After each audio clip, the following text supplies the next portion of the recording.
Class 9th वालों, आपका अगला पेपर विज्ञान विषय का है, यानी कि साइंस का। तो मैं लेकर के आया हूं आपके पेपर के लिए मॉडल पेपर, जो कि बहुत ही इंपॉर्टेंट है आपके लिए। देखो, मैं आपके पूरे क्वेश्चन 23 क्वेश्चन पूरे के पूरे सॉल्व करा दूंगा, और सारे क्वेश्चन आप यहाँ पे देख सकते हो। हिंदी और इंग्लिश दोनों वर्जन में आपका ये मॉडल पेपर है। सो एक एक क्वेश्चन को रेडी करके जाना, मैं सारे क्वेश्चन के आंसर आपको बताने वाला हूँ, ठीक है।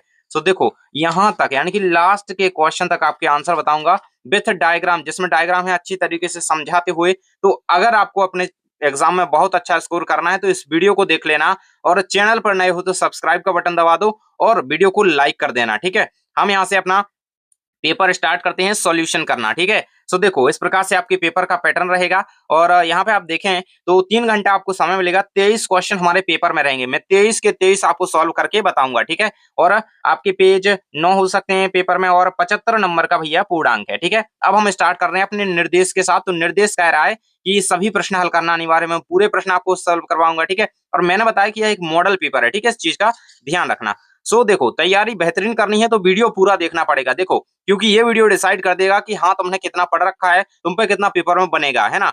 सो इस वीडियो को ध्यान से देखना। हम थोड़ा सा जूम कर लेते हैं, ठीक है। अब आपको यहाँ पे क्लियरली दिख रहा होगा, ठीक है। सो पहला क्वेश्चन है आपका, सही विकल्प चुन करके लिखिए, है ना। 6 नंबर के आते हैं स्टार्टिंग में, 6 नंबर के, ठीक है। पहला कह रहा है कि बर्फ का गलनांक है 273.15 केल्विन, 373.15 केल्विन, या फिर 473। बर्फ की अगर बात करी जाए तो वो होता है आपका 273.15 केल्विन, ठीक है। आपको आंसर क्या लगाना होगा इसका, 273.15 केल्विन, ठीक है, इसको याद रख लेना। अगला कह रहा है कि तंत्रिका ऊतक की कार्यात्मक इकाई होती है। तो तंत्रिका ऊतक जो होता है, इसकी कार्यात्मक इकाई की अगर बात करें तो वो आपकी होती है न्यूरॉन, ठीक है। ऊतक की बात कर रहे हो, तंत्रिका सुबाई न्यूरॉन आपको याद रखना है इसका करेक्ट आंसर। अगला कह रहा है कि 2 या 2 से अधिक पदार्थों का समांगी मिश्रण कहलाता है, 2 या 2 से अधिक पदार्थों का, ठीक है। सो इसे हम विलयन कहते हैं। ये आपका ऑप्शन हो जाएगा यहाँ पे आ नंबर ऑप्शन, जो कि है आपका बिलियन, ठीक है। अगला क्वेश्चन कह रहा है कि मोमबत्ती का जलना खालिस्तान है या कि है तो केवल भौतिक परिवर्तन, केवल रासायनिक परिवर्तन, या आकारिकी है, या फिर इनमें से कोई नहीं। तो केवल केवल रासायनिक परिवर्तन है आपका मोमबत्ती का जलना, ठीक है। तो इसका आंसर क्या है, बिलियन। आपको इस तरीके से यहाँ पे लिखना होगा, ये रहेगा। देखो, जितनी अच्छी राइटिंग में आप लिखोगे एग्जाम में, आपको नंबर भी वैसे ही मिलेंगे, ठीक है। राइटिंग का भी थोड़ा बहुत इंपैक्ट पड़ता है, ठीक है। अगला क्वेश्चन इसका है रासायनिक परिवर्तन, ठीक है। अगला है मैग्नीशियम क्लोराइड का सूत्र होता है MgCl2 MgCl2 Mg2Cl2 MgClO2O। तो MgCl2 है ना, मैग्नीशियम हो गया Mg, और Cl2 क्लोराइड हमारा यहाँ पे हो गया, ठीक है। इसके बाद अगला क्वेश्चन है आपका फिजिक्स का है, वेग का ऐसा ही मात्रक है मीटर पर सेकंड या फिर मीटर सेकंड। तो मीटर पर second square, meter square second. So correct answer आपका हो जाएगा मीटर पर सेकंड, यही आपको आंसर में लगाना है, मीटर पर सेकंड। वेग का ऐसा ही मात्रक है, किसका है भैया, वेग का, याद रखना। अगला क्वेश्चन आपका यहाँ पे देखो, इंग्लिश मीडियम में भी इसी प्रकार से है आपके, ठीक है। तो ऑप्शन आ इस तरीके से आप लगा लेना, ठीक है। आगे क्वेश्चन हम देखते हैं, क्वेश्चन नंबर 2 आपका आ जाता है, रिक्त स्थानों की पूर्ति कीजिए, ठीक है। 6 नंबर के ये भी आएंगे। सो पहला क्वेश्चन कह रहा है कि किसी वस्तु का द्रव्यमान, किसी वस्तु का खालिस्तान द्रव्यमान तथा गुरुत्वीय त्वरण के गुणनफल के बराबर होता है। तो किसी वस्तु का वजन, है ना, किसी वस्तु का जो वजन द्रव्यमान होता है ना, तो वो क्या होता है आपका गुरुत्वीय त्वरण के बराबर होता है, ठीक है। तो यहाँ पे आंसर आपको लिखना है वजन, ठीक है। अगला क्वेश्चन है आपका, कार्य करने की क्षमता को खालिस्तान कहते हैं, तो इसे हम ऊर्जा कहते हैं, ठीक है। इसका आंसर आपको किस तरीके से, ऐसे ऊर्जा लिखना है, ऐसे लिखना है, ठीक है। अगला है जीवन की मूलभूत इकाई खालिस्तान है, तो वो है हमारी कोशिका, या इसे हम क्या लिखेंगे, इसे हम लिखेंगे सेल, ठीक है, सेल। अगला है टिंडल प्रभाव खालिस्तान विलयन द्वारा प्रदर्शित गुण है। तो टिंडल प्रभाव जो है आपका, वो आपका है यहाँ पे कोलॉइड विलयन, ठीक है। कोलॉइड विलयन द्वारा प्रदर्शित गुण होता है कोलॉइड, इसका आंसर आपको याद रख लेना है। नेक्स्ट क्वेश्चन आपका कह रहा है कि पौधों की पत्तियों पर, देखो पौधों की पत्तियां जो होती हैं लीव्स, उन पर छोटे छोटे छिद्र पाए जाते हैं जिनसे गैसों का आदान प्रदान होता है, वो क्या कहलाते हैं, ठीक है। तो छिद्र वो कहलाते हैं, हम स्टोमेटा कहते हैं, ठीक है। तो आपको इसका आंसर आपको स्टोमेटा यहाँ पे लिखना होगा, ठीक है, रंध्र, ठीक है। स्टोमेटा है, टा है, ठीक है। अगला कह रहे हैं कि 1 किलोग्राम भार बराबर खालिस्तान होता है, तो 1 किलोग्राम भार बराबर 9.8 न्यूटन, ठीक है। न्यूटन में बात कर रहा है तो 9.8 न्यूटन इसका आंसर हो जाएगा। तो ये रही आपकी यहाँ पे रिक्त स्थान कंप्लीट, ठीक है। इसके बाद आपकी इंग्लिश मीडियम वाले छात्रों के दिए गए हैं, फिर आपकी सही जोड़ियां आ जाती हैं, ठीक है, 6 नंबर की। पहला कह रहा है कि ब्रोमीन, तो यहाँ पे तो ब्रोमीन की किसी से नहीं मिल रही है, हम अगले पेज की ओर चलते हैं, ठीक है। तो देखो अगले पेज में ब्रोमीन, तो ये अधातु है, ठीक है। सो फर्स्ट की मिल जाएगी अधातु से, ब्रोमीन से, ठीक है। अगला कह रहा है आपका क्लोरोफिल, तो क्लोरोफिल क्या है, क्लोरोफिल वो जो नहीं, यहाँ पे नहीं मिलेगी क्लोरोफिल की, क्लोरोफिल आपका हो जाएगा यहाँ पे, अरे यार क्लोरोफिल कौन, पत्ती, ठीक है, पत्ती में पाया जाता है, सॉरी यहीं पे था, ये रहेगा सेकंड का, क्लोरोफिल का सेकंड का आंसर हो जाएगा ये, ठीक है। इसकी यहाँ पे मिल जाएगी एंड अगला कह रहा है फ्लोएम, तो फ्लोएम क्या करता है, भोज्य पदार्थों का संवहन करता है ना।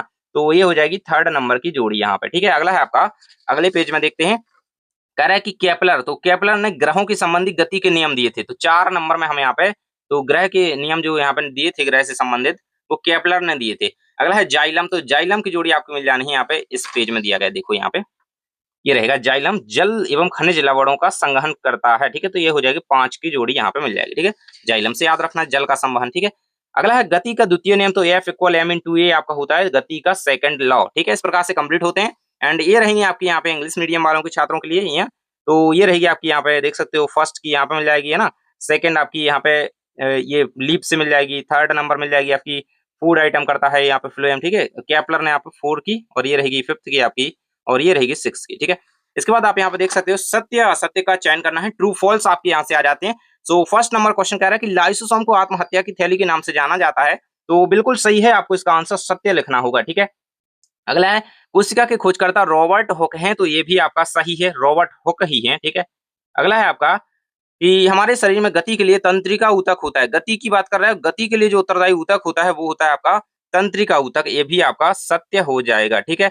अगला क्वेश्चन है कि सोडियम का, ठीक है, सोडियम का प्रतीक Au होता है, तो ये बिल्कुल गलत हो जाएगा, असत्य आपको इसको लगाना है, क्योंकि Au किसका प्रतीक होता है, Au होता है गोल्ड का, यानी कि सोने का, ठीक है, गोल्ड का, ठीक है।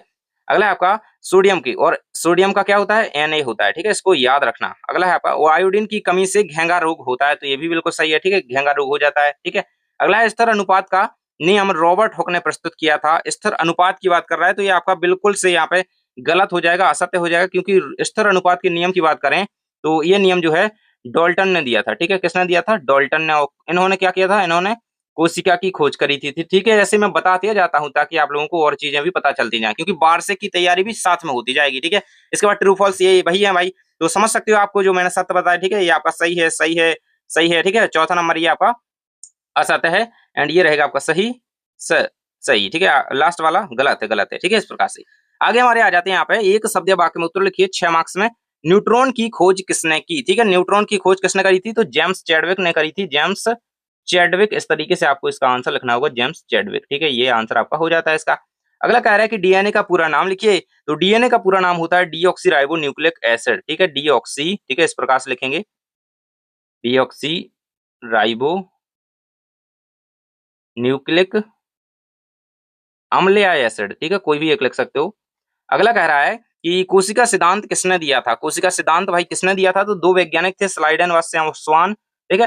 तो 2 लोग जब मिलते हैं तो भाई बहुत कुछ करते हैं, स्लाइडन व स्वान, ठीक है, ये दोनों ने कोशिका सिद्धांत दिया था। ऐसे ही आप अपने दोस्त को वीडियो भेज दो तो वो भी पढ़ेगा और आप भी पढ़ोगे तो कुछ अच्छा करोगे, ठीक है। तो दोस्त को भेज देना वीडियो, है ना, दोस्ती की बात है भाई।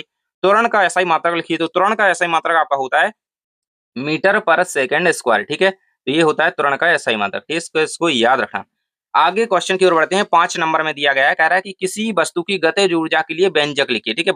गतिज ऊर्जा के लिए व्यंजक लिखना है आपको, जो आपको लिख देना है यहाँ पे। गतिज ऊर्जा हमारी क्या होती है, यानी कि काइनेटिक एनर्जी, ठीक है, आप यहाँ पे देख सकते हो काइनेटिक एनर्जी, यानी कि K बराबर 1/2 mv², इस तरीके से भी आप लिख सकते हो, इसका गतिज ऊर्जा का व्यंजक है एक तरीके से।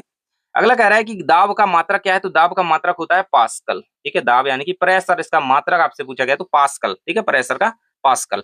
अगला क्वेश्चन आपका 6वें नंबर का आ जाता है, ये 2 अंकीय क्वेश्चन यहाँ से स्टार्ट हो चुके हैं, तो अगर वीडियो को लाइक नहीं कराया ना तो दोस्तों लाइक कर देना, पूरे क्वेश्चन बताने वाला हूँ विथ डायग्राम जिसमें भी है, ठीक है। तो ध्यान से वीडियो को आप देखना।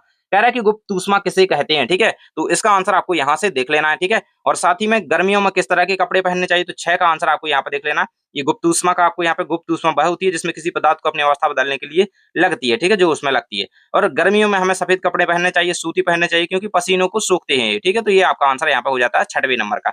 अगला क्वेश्चन कह रहा है तत्व व यौगिक में अंतर लिखिए, सो यहाँ से आप तत्व व यौगिक में अंतर देख लेंगे और धातु और अधातु में अंतर, ठीक है। 7वें का अंतर आप आंसर आप यहाँ से देख लेंगे, ये रहेगा आपके 7वें नंबर के प्रश्न का उत्तर पूरा का पूरा, धातु अधातु में आंसर दिया गया है, तत्व यौगिक में अंतर दिया गया है, ठीक है। अगला क्वेश्चन कह रहा है कि टिंडल प्रभाव क्या है, ठीक है, टिंडल प्रभाव क्या है। और अगला कह रहा है कि भौतिक एवं रासायनिक परिवर्तन के उदाहरण लिखिए, तो 8वें का उत्तर आप यहाँ से देख सकते हो, ये रहेगा आपके सामने, ठीक है, ये आपको आंसर कंप्लीट कर लेना है, ठीक है। ये रहेगा भौतिक रासायनिक परिवर्तन के उदाहरण दिए गए हैं यहाँ पे, बर्फ का पिघलना हो गया है ना, जल का इत्तेहाद, ठीक है, जल का बनना, तो ये हो जाएंगे टिंडल प्रभाव के साथ। अगला क्वेश्चन कह रहा है कि रदरफोर्ड के परमाणु मॉडल की 2 कमियां लिखिए, ठीक है, रदरफोर्ड के परमाणु मॉडल की 2 कमियां लिखनी है, तो इस तरीके से आप लिख सकते हो, ये कमी ये हो गई और अगली कमी आपकी यहाँ पे दी गई है, तो ये हो जाएगा आपके 9वीं का आंसर, ठीक है। तो इसको आपको स्क्रीनशॉट कर लेना है, इसको याद कर लेना आप, ठीक है। अगले क्वेश्चन की ओर बढ़ते हैं हम, आपके अगले पेज में इसका अथवा दिया गया होगा। कह रहा है कि समस्थानिक व संभारक में अंतर लिखिए, और 10वें नंबर प्रश्न में परमाणु संख्या से क्या आशय है और संयोजकता से क्या आशय है, संयोजकता क्या होती है, ठीक है। तो हम पहले संभारक और समस्थानिक में अंतर देख लेते हैं, तो यहाँ से आपको ये अंतर याद कर लेना है, ये रहेगा समस्थानिक और संभारक में अंतर, ठीक है। अब 10वें में था परमाणु संख्या, तो परमाणु संख्या आप यहाँ से देख सकते हो, साथ ही संयोजकता का भी, दोनों का आंसर इन दोनों का आपका ये दिया गया, ये परमाणु संख्या, ये संयोजकता, ठीक है। तो इसको याद आपको कर लेना है, ठीक है। और इसके बाद आ जाता है आपका रक्त के दो कार्य लिखिए, और अथवा में कह रहा है कि जाइलम एवं फ्लोएम में दो अंतर लिखिए, ठीक है। तो जाइलम फ्लोएम में अंतर और रक्त के दो कार्य, देखो रक्त के कार्य लिखे हुए हैं, रक्त ऑक्सीजन और कार्बन डाइऑक्साइड का आदान प्रदान करता है, ठीक है। और जाइलम क्या है, जाइलम पानी को खनिजों का संवहन करता है, पानी का संवहन करता है, ठीक है। और फ्लोएम क्या करता है, फ्लोएम भोजन का संवहन करता है। तो ये दोनों चीजें आपको पता होनी चाहिए, ये हो जाता है यहाँ पे 11 के प्रश्न का उत्तर। अगला क्वेश्चन आपका आ जाता है, पादप व जंतु कोशिका में अंतर लिखिए और न्यूरॉन का चित्र बनाइए, ठीक है। तो 12 नंबर का प्रश्न बिल्कुल से पेपर में छप चुका है, ठीक है। तो पेपर में तो छप ही चुका है, ये रहेगा 12 का उत्तर, पादप और जंतु कोशिका में अंतर। पादप कोशिका में भित्ति पाई जाती है, इसमें भित्ति नहीं पाई जाती है, ठीक है। और प्लास्टेड होते हैं, इसमें प्लास्टेड नहीं होते हैं, ठीक है। तो सरल से उत्तर आपको मैंने बताए हैं ताकि आप याद कर सको। अगला है आपका न्यूरॉन का आपको चित्र बनाना है, तो इस तरीके से बनाना है, इसमें तंत्रिका, छिद्रुमिका, केंद्रक, है ना, कोशिका काय, डेंड्रोन्स, डेंड्रोइड्स वगैरह होते हैं। तो ये सारा कुछ आप 1-2 बार बना लेना, आप पे बन जाएगा, ठीक है। अगला कह रहा है चाल व वेग में अंतर लिखिए, ठीक है। चाल व वेग में अंतर लिखना है, और त्वरण किसे कहते हैं इसका सूत्र भी लिखिए और मात्रक बताइए, ठीक है। तो देखो यहाँ से चाल व वेग में अंतर लिख लो। किसी वस्तु की माप होती है वह चाल होती है, और किसी वस्तु की गति का माप होता है वह वेग होता है ना। और चाल क्या होती है, केवल दूरी और समय पर निर्भर करती है, और वेग है दिशा और साथ दूरी और समय पर भी निर्भर करता है, इसमें दिशा भी जरूरी होती है, ठीक है। और अगला क्वेश्चन था आपका त्वरण किसे कहते हैं, ठीक है, इसका सही मात्रक बताना था। तो त्वरण वह दर है जिसके द्वारा किसी वस्तु की वेग में परिवर्तन होता है, ठीक है। तो ये याद रख लेना, इसका मीटर पर सेकंड स्क्वायर ये इसका मात्रक होता है, ठीक है। तो ए बराबर V/T ये इसका हो जाएगा यहाँ पे सूत्र, ठीक है। अगला क्वेश्चन आपका आ जाता है संतुलित बल किन्हें कहा जाता है, अथवा में कह रहा है असंतुलित बल किसे कहा जाता है, ठीक है। तो 14 का आंसर मैं आपको दिखा देता हूं बिल्कुल तरीके से, ये रहेगा आपका 14 का उत्तर आपकी स्क्रीन पर। संतुलित बल, देखो संतुलित बल वे बल होते हैं जो एक दूसरे के बराबर होते हैं और विपरीत दिशा में क्रिया करते हैं, ठीक है। तो इसको याद कर लेना। बाकी असंतुलित बल वे बल होते हैं जो वस्तु पर गति उत्पन्न करते हैं या उसकी दिशा बदलते हैं, ठीक है। तो इसको याद कर लेना। अगला कह रहा है कि तेज हवा के चलने से किसी पेड़ या फल के पत्ते या फल क्यों गिर जाते हैं, भाई तेज हवा चलती है तो क्यों गिर जाते हैं, आपको ये बताना है। तो देखो इसका आंसर आपको यहाँ से देख लेना है कि तेज हवा पेड़ की शाखाओं और पत्तियों पर बल लगाती है, ठीक है, बल लगता है उन पर, और पत्तियां अपने जुड़ाव स्थल से हट करके गिर जाती हैं, ठीक है। तो ऐसा आंसर आपको लिख देना है। अगला क्वेश्चन आपका इसका अथवा अगले पेज में दिया गया है, कह रहा है कि किसी स्थिर वस्तु को कैसे चलाया जाता है, तो कैसे चलाया जा सकता है, तो किसी स्थिर वस्तु को चलाने के लिए उसे असंतुलित बल प्रदान करना पड़ता है, जैसे कि धक्का देना या खींचना, ठीक है। तो ये हो जाएगा 15 का पूरा आंसर दोनों का दिया गया है, ठीक है। देखो अगला है आपका द्रव्यमान और भार में अंतर लिखिए और गुरुत्वाकर्षण का सार्वत्रिक नियम लिखिए, ठीक है। इसको हम कंप्लीट यहाँ से कर लेते हैं। तो पहले तो द्रव्यमान और भार में अंतर देख लो आप यहाँ से, कि यह किसी वस्तु में स्थित पदार्थ की मात्रा को दर्शाता है और यह वस्तु पर प्रभावी गुरुत्वाकर्षण बल होता है, ठीक है। बाकी आप यहाँ से देख सकते हो गुरुत्वाकर्षण का सार्वत्रिक नियम क्या है, तो ये रहेगा आपका यहाँ पे इस तरीके से, ठीक है। तो ये रहेगा, इसको आपको कंप्लीट कर लेना है। ये हमारा कैपिटल G होता है, ठीक है, सार्वत्रिक स्थिरांक, ठीक है। अगला क्वेश्चन आपका कह रहा है कि पृथ्वी का द्रव्यमान आपको 6 इंटू 10⁻24 किलोग्राम दिया गया है, उसकी त्रिज्या इतनी इतनी है, और पृथ्वी का गुरुत्वीय त्वरण का मान ज्ञात करना है, ठीक है, गुरुत्वीय त्वरण का मान ज्ञात करना है। बाकी अथवा में एक वस्तु का द्रव्यमान 10 किलो है, तो इसका पृथ्वी पर कितना भार होगा, पृथ्वी पर कितना इसका भार होगा। तो चलिए 17 का आंसर मैं आपको दिखा देता हूँ। 17 का आंसर आपको ऐसे करना है। तो पहले क्वेश्चन का 17 का ये देख सकते हो आप यहाँ पे, ठीक है। इसको आपको इतना कंप्लीट कर लेना है, इस वाले क्वेश्चन का आंसर, ठीक है। जो जो आपको दिया गया है वो आपको रखना होगा, बाकी आपको सूत्र पता होना चाहिए, आप इसमें रख के अपनी वैल्यू और निकाल सकते हो। बाकी आपका अगला क्वेश्चन देखो, दोनों को मैंने बता दिया है इसका, ठीक है।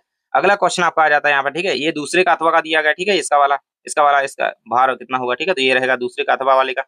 अगला क्वेश्चन आपका माइटोकॉन्ड्रिया को कोशिका का पावर हाउस, ठीक है, पावर हाउस या बिजली घर क्यों कहा जाता है, अथवा हम कह रहा है कि पादप कोशिका का नामांकित चित्र बनाना है, ठीक है। तो बिल्कुल चित्र देख लो इसका, देखो 2 बार बना लेना। देखो माइटोकॉन्ड्रिया को कोशिका का बिजली घर कहा जाता है क्योंकि कोशिका में ऊर्जा का, ठीक है, क्या करता है, ऊर्जा का उत्पादन करता है, खासकर एटीपी के रूप में करता है, ठीक है, एटीपी के रूप में रखता है उसको, ठीक है।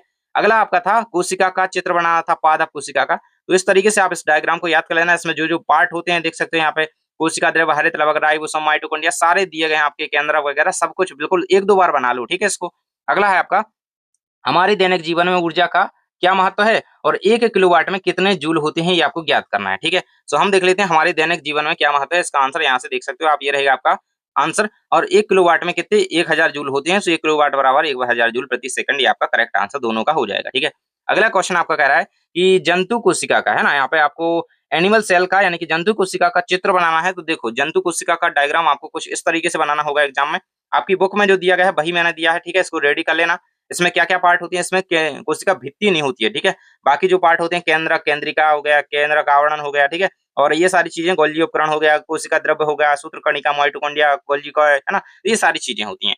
अगला क्वेश्चन आपका अगले पेज पर दिया गया है, कह रहा है कि अमीबा अपना भोजन कैसे प्राप्त करता है। ठीक है, सो इसके अथवा का आंसर आपको यहाँ से देख लेना है। तो कह रहा है कि अमीबा, देखो ये रहेगा आपका आंसर, फाइगोसाइटोसिस द्वारा प्राप्त करता है। ठीक है, तो ये रहेगा। अगला क्वेश्चन आपका है डाल्टन के परमाणु सिद्धांत के बिंदु लिखिए और निम्नलिखित के सूत्र लिखिए। Sodium oxide, aluminium oxide, sodium sulphide. ठीक है, इनके सूत्र लिखने हैं। तो पहले तो इसका आंसर हम देख लेते हैं। ये रहेंगे आपके डाल्टन के यहाँ पे सूत्र सिद्धांत इनके। ठीक है, डाल्टन के सिद्धांत ये दिए गए हैं, 3 सिद्धांत इनके। ठीक है, इनको याद कर लेना। बाकी इनके सूत्र पूछे गए हैं तो ये सूत्र इनके हो जाएंगे। ठीक है, इनके सूत्र यहाँ से आप देख सकते हो, सोडियम ऑक्साइड का Na2 वो हो जाएगा। ठीक है, सबके दिए गए हैं। और बाकी अगला क्वेश्चन है ये कि बस की गति 5 सेकंड में 80 किलोमीटर प्रति घंटे से 60 हो जाती है, ठीक है ना, कम जाती है। तो बस का त्वरण ज्ञात करना है आपको। तो ये रहेगा इसका कंप्लीट आंसर। यहाँ पे देख सकते हो तुरंत कितना आ जाएगा, 70 किलोमीटर पर घंटे आ जाएगा आपका निकल करके। बाकी अगला क्वेश्चन आपका दिया गया, ये वस्तु 16 मीटर में 4 सेकंड दूरी तय करती है, पुनः 16 मीटर की दूरी 2 सेकंड में तय कर देती है। तो औसत चाल इसकी क्या होगी। ठीक है, सो ये यहाँ से आपको इसकी औसत चाल निकाल देनी है, ये आपका आंसर यहाँ पे आ जाएगा। ठीक है, अगला क्वेश्चन आपका आ जाता है कि अरेखित पेशी का नामांकित चित्र बनाइए। ठीक है, अरेखित पेशी का लास्ट क्वेश्चन है भैया, वीडियो को लाइक कर दो जल्दी से, बहुत ज्यादा मेहनत के बाद आप तक वीडियो आ पाता है। ठीक है, तो अरेखित पेशी में मांसपेशी, कोशिका, नाभिक यानी कि केंद्रक, मांसपेशी, फाइबर्स, ये पार्ट होते हैं। बाकी आप इस तरीके से इसका डायग्राम याद कर लेना। बाकी यार कुछ नहीं करना है, ऐसे ऐसे बनाना है और बीच में गोला करके थोड़े थोड़े से चिट्टे पुट्टे कर देना है। ठीक है, अगला और लास्ट क्वेश्चन आपका है तने की अनुप्रस्थ काट का स्वच्छ नामांकित चित्र बनाइए। ठीक है, तने की अनुप्रस्थ काट का देखो, तो तने में क्या क्या पार्ट होते हैं, एपिडर्मिस, कोश, वास्कुलर बंडल वगैरह होते हैं। ठीक है, तो ये इसके चित्र रहेगा। इस तरीके से आप तने की अनुप्रस्थ काट का चित्र बना सकते हो। ठीक है, तो जो जो पार्ट होते हैं वो याद कर लेना, बुक में इसको देख लेना। इस प्रकार से आपके पूरे क्वेश्चन कंप्लीट हम कर चुके हैं। मिलते हैं नेक्स्ट वीडियो में। दोस्त को शेयर कर देना, वीडियो को लाइक और चैनल को सब्सक्राइब कर लेना।